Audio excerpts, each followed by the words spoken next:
Welcome to King Said So, Africa's one land, one language, one currency, one army on King Said So. Africans can unite. Your Pan-Africanist podcast. Enjoy.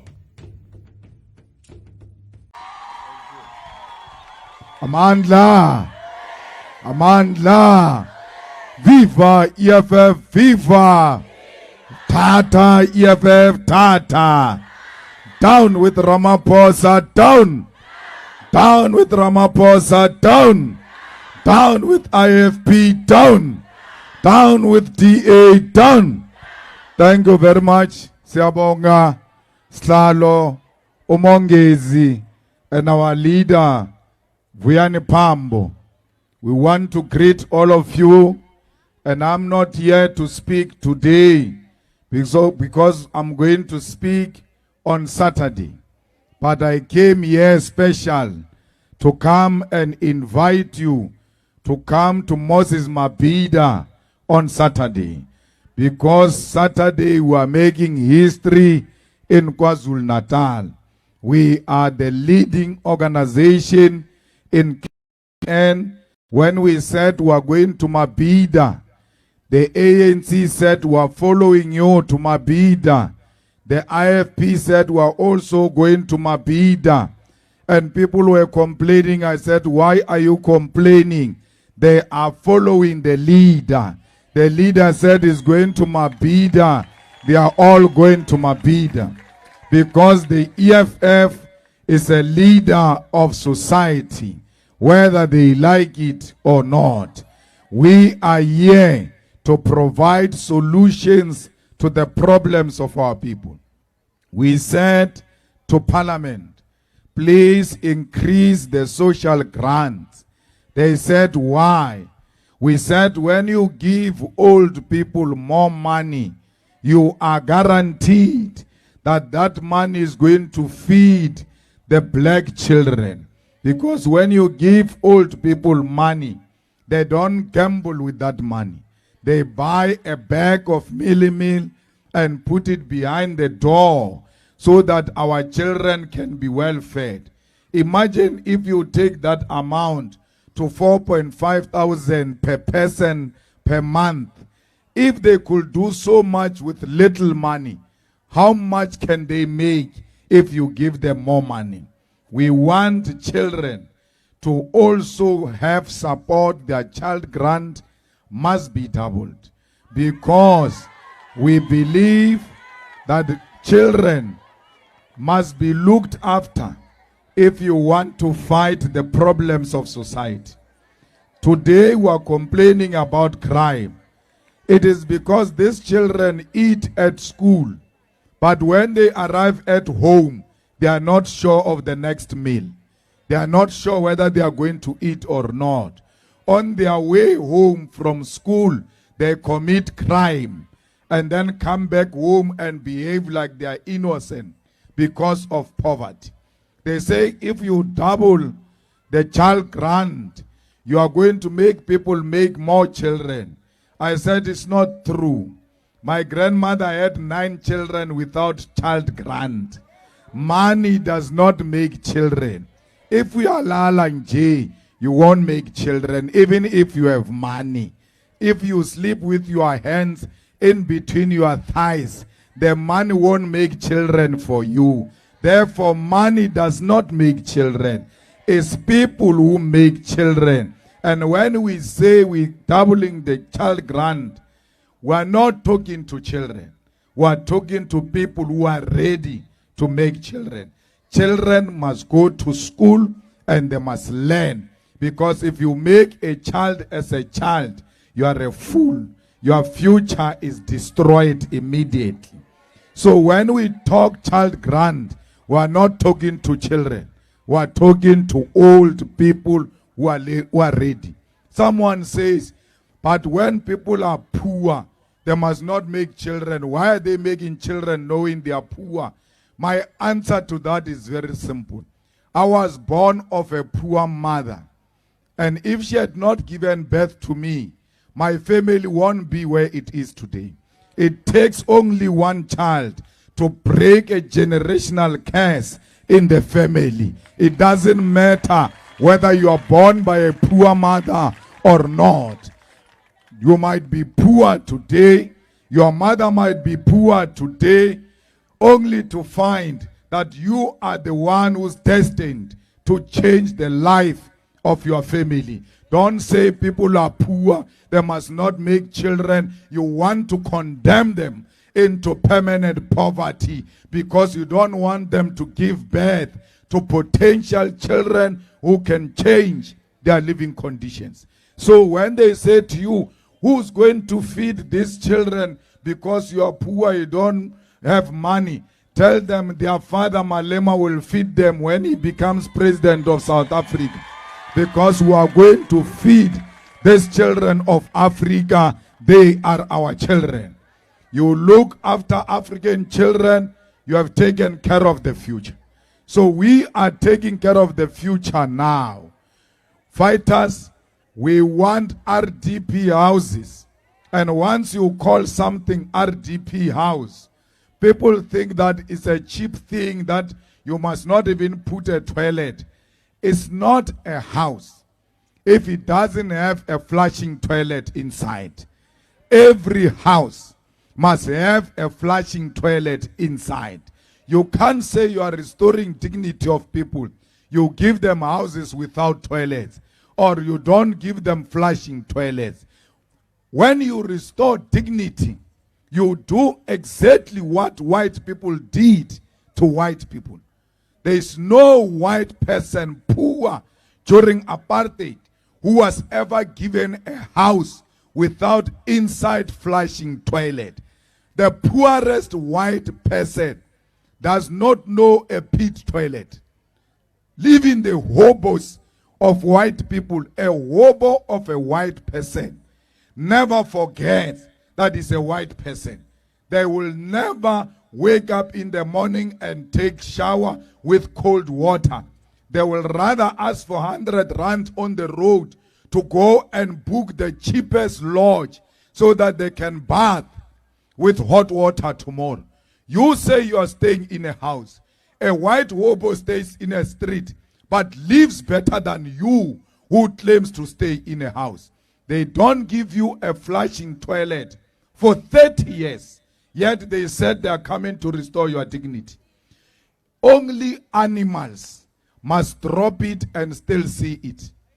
If you are a human being, you drop it and see it. You are not a human being. They are treating you like an animal. And why do you vote for the people who treat you like an animal? When you've got pride as a person, when we go to vote on the day of voting, before we leave our houses as old people, we first go to the toilet so that when we find a long queue at the voting station, we don't have to look for a toilet. Just before you vote, you go into a toilet that doesn't flush, and then you go and vote with an immediate reminder that this is our suffering. You vote for the same party that didn't give you a proper toilet. Why are you voting for this party? Bas niggas ama 350. I can tell you that 350 is going to go after the elections. 350 was for COVID. Then they realized this can work for us for elections. That's why they kept on saying, let's increase the deadline. Let's increase the deadline. They are waiting for the day the elections are over. You are going to be told there's no budget. And therefore, this comes to an end. You can't vote for temporary things. You must vote for permanent things. Even if they don't benefit you, they must benefit your children and your great-grandchildren. That's what we call a legacy. I am poor. I stay in a shack. I've got nothing. I'm old. But I'm going to vote for the future of my children because mine is gone. Don't vote for you now when you know your days are limited. You are cursing the children who are still coming. resolve their problem today. When we build a house now as old people for our families, we don't build it for ourselves necessarily. Our days are gone.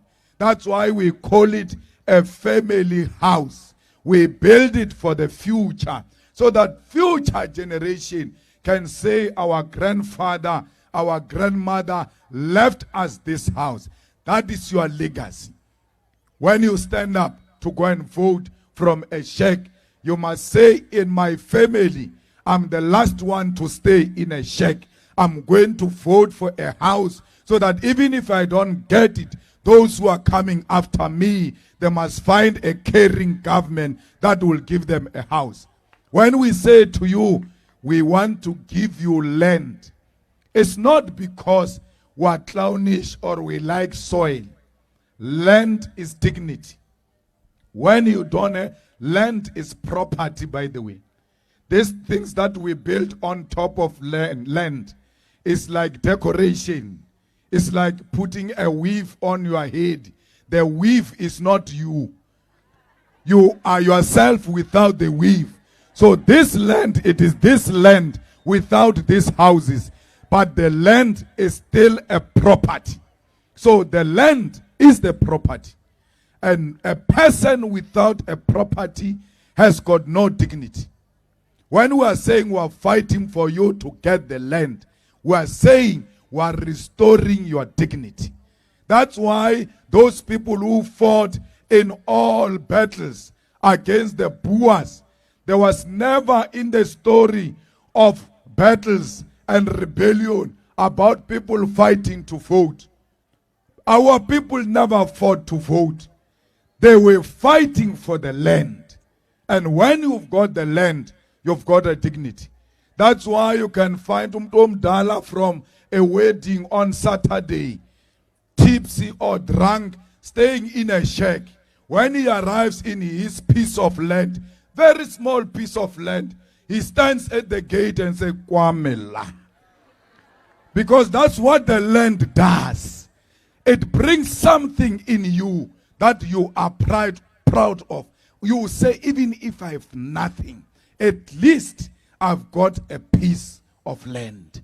The most useless Afrikaner, the one who hasn't been to class, to school, nothing. If you see him walking there, and you see a person who owns, a black person, who owns a house, walking there, they don't walk the same. We walk with our shoulders down, sometimes with our hands at the back, and we walk in an apologetic manner. Why? We don't have property. We're scared, and we know we're not respected because we don't have property. Yet that Afrikaner, that time you've got a degree, that Afrikaner just walks like he's owning the earth. This world belongs to him. When you check, why is he being arrogant like this? He's a farmer. When they say he's a farmer, they mean he owns the land. That's what land does. Whites undermine us because we don't have the land. You have a degree. You've got masters. Go and check the qualifications of your white boss. He has got no single qualification. But you are working for them. You are worshiping them. Even when they've got nothing better than you. Mentally and intellectually. Why? It's property. So when we fight for the land, you must know we are fighting for the restoration of the dignity of African people. Fighters, when we say go to school, we say education must be free. From primary, early childhood development, primary, secondary, tertiary.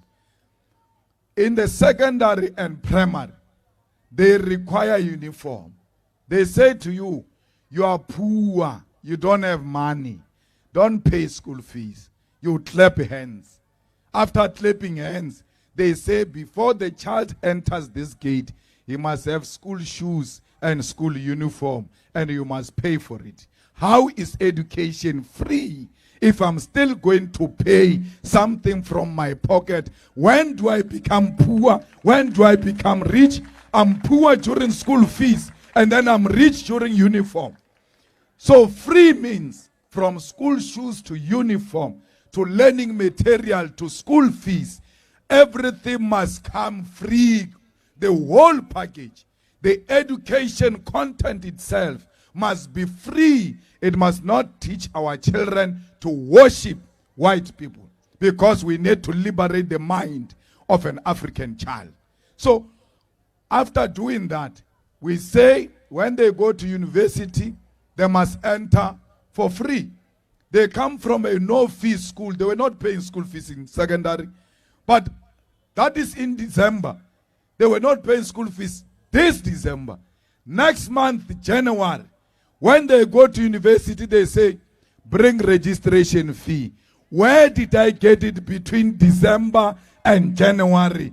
Where did I get it? Because you gave me free education at secondary and said I am poor. When did I become rich to qualify to pay registration fee of 12,000? You said my mother can't afford to pay school fees of 500 rand. All of a sudden today, my mother must qualify to pay a registration fee of 12,000. What is even worse at that time, my father died. When you arrive, they say to you, what is your story? My mother is a beneficiary of SASSA. My father died. They say to you, bring the death certificate, go to police station, go and certify it. You are asking me a stupid thing. You guys said to me, my father died. I never said my father died. You even gave me a death certificate, you government, and said my father died. Today you don't know my father died. I must be the one who proves that my father died. What type of logic is that? Because my ID number must say, just punching my ID number, it must say, a child of a SASSA beneficiary from a no-fee school, the father passed away. Automatically you qualify. Go inside. You must go inside according to your marks, not according to the background of your family. The background of your family has got nothing to do with your brain. You have passed very well. You have earned your seat in the university. You must be allowed in the university. The only thing that must allow you is your marks and nothing else. No one must ask you to come and display poverty. Hey, go to police station. I must still go to in front of another person. I'm poor. Hey, okay, stiff K, stamp, go. Hey, go to another person in the admin. You are going around showing people how poor you are, as if we are proud of being poor. Our poverty must never be displayed. The government must know we are poor and not make us feel poor every day in how they treat us. So that's why we say, go to school free of charge. When you come back, there must be jobs for you. Not jobs for members of the ANC, that you must be connected to the ANC for you to get a job in government. You must be a member of the ANC for you to get a job in government. We don't need that. Whether you are IFP, whether you are EFF, whether you are DA, whether you are ANC, as long as you are a South African with an ID and you qualify for the job, you must get it, because your political affiliation is irrelevant. There on the forms, when you apply for a job, they never ask you which political party you belong to, because that question doesn't arise. But crooks on the side, they ask that question. This one is not ours. This one wears a red t-shirt. He can't get a job in eThekwini municipality. That is going to come to an end. Let people be hired according to their qualifications. Even those who don't have matrics, there are jobs for them. You must never say, no, a person doesn't have matric must not get a job. There are levels. Because these people who don't have matric, they are cleaning at home. They don't require matric to clean. Their houses are clean. So they've already passed. They can be cleaners in government. They can cut grass. They can clean illegal dumping. They can clean streets. They can do all manner of jobs at the level of their qualifications. Why? Some of them did not leave school because they were not non-thinkers. They left school because of poverty at home. My mother said to me, now you are too old. Go and look for a peace job to support as my child. That's how they left school. So you hire them as security guards without matric. When at night there is no up and down, he's corresponding with UNISA. Before you know it, you hired him without matric. Tomorrow is graduating as an attorney because you gave him an opportunity to earn some money and improve his life. Do not condemn them into permanent poverty and say, they left school, we don't care for them. Look after them. Those who've got brains that will emerge in that situation and make their lives better. The 350, we're not opposed to it. We're going to make it permanent. But it can't be 350 for everybody. We must get money according to our qualifications. Now there is a child here who didn't go to school. He has no matric. We give him 350. No problem. That's fine. Here next to this child, there is a child who went to school. He has got a degree. You give him 350. What was the purpose of going to school? Because they finish school, you don't give them job. You give them the same amount of money with people who have not been to school. That is unfair because you are destroying the future generation, which is going to say, Mama, why do you say I must go to school to get 350? Because you went to school. You've got degree. You get 350. Uncle, I didn't go to school. He gets 350. So what is the difference? Better I stay here and earn the same money that you are earning even after going to school. Even at work, even amongst educated people, people are not paid the same amount. They are paid according to their qualifications. So let those who don't have matric get their 350. Then those who have matric, taunyan. Those who have degree, 3,000. Those who have, so pay them so that they improve their level of education. Why? People must know going to school pays. They must know when I go to school, I will be paid. And our children will never give us trouble when we say to them, go to school. They know something good is awaiting them. Either they will get a job. If there's no job, government will give them graduate stipend and look after them. We must be ashamed to call our own children who went to school unemployed graduate. No society must be proud of that, that there is a title called unemployed graduate. So those are the things that we want to do as the EFF when we take over power. I will outline a lot of them on Saturday on how and when are we going to do those things. So please, I came just to invite you specially, and I want you to go all out to encourage young people to register, to vote. Registration is still open online. Those who don't have access to online, those who have access must help them. The youth must know the future is in your hands. If you destroy it and allow these old people to destroy it, it's your own problem. You can see now, there is no electricity now. We stay in load shedding now. And if you don't stop load shedding now, there will be water shedding. Because for water to come through the pipes, it needs electricity to pump that water into your houses. Once electricity is not there, water shedding is coming. And without water, we are nothing. Yet we don't have water today. The little water we have, the taps are about to run dry. Unless we stand as the youth and say, We are not going to allow that. Our future is not going to be doomed because of some old man with a big nose in Union Building who's destroying our future.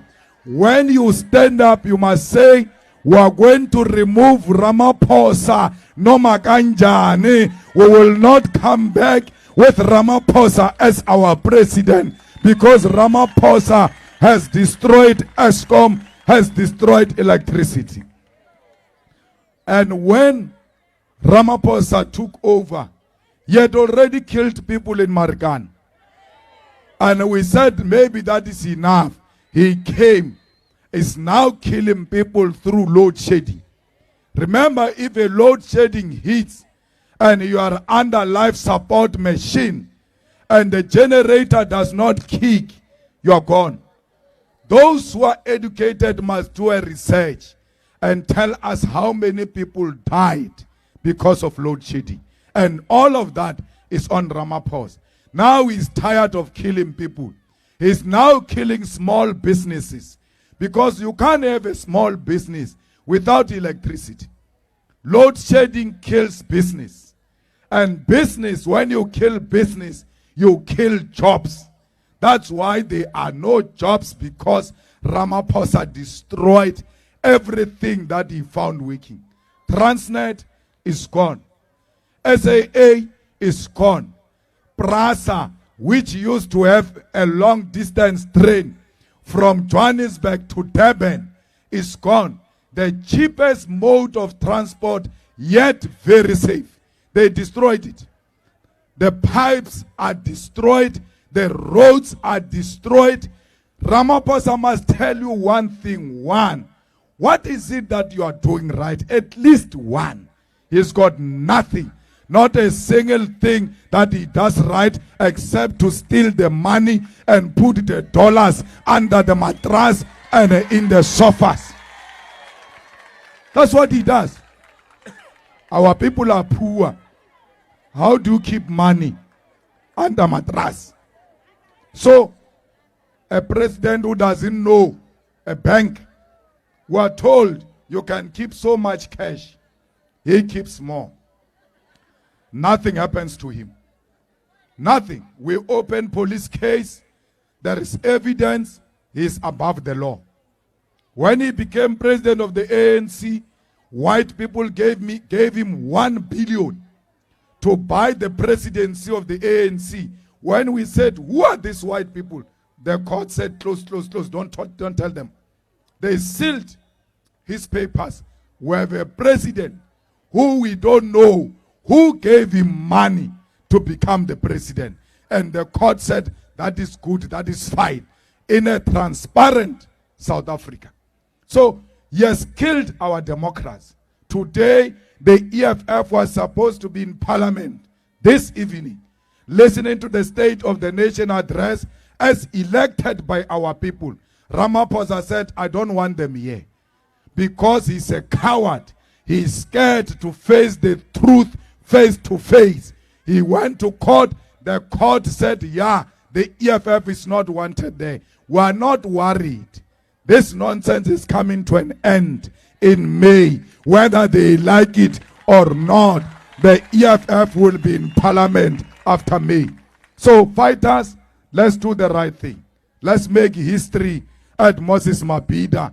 There were many people who said, Malema will never come to Moses Mabhida. We can't allow him to enter Moses Mabhida unless we are dead. I don't know if they will be dead on Saturday. Whether bayathanda bathandi ngiyafika eMabhida khona eNatal phakathi inside. There is no one who's going to stop the EFF. Not the IFP can stop the EFF. Not DA can stop the EFF. Not ANC can stop the EFF. What about a clown that things can stand before a moving red train? It will crush him to death. So please be aware. You are part of the future. You are fighting for true freedom of our people. What we missed in 1994 is what we are going to get in 2024. because 2024 is our 1994 as the youth of South Africa. Amandla! Amandla! Tata EFF Tata! Tata EFF Tata! Ngiyabonga, thank you.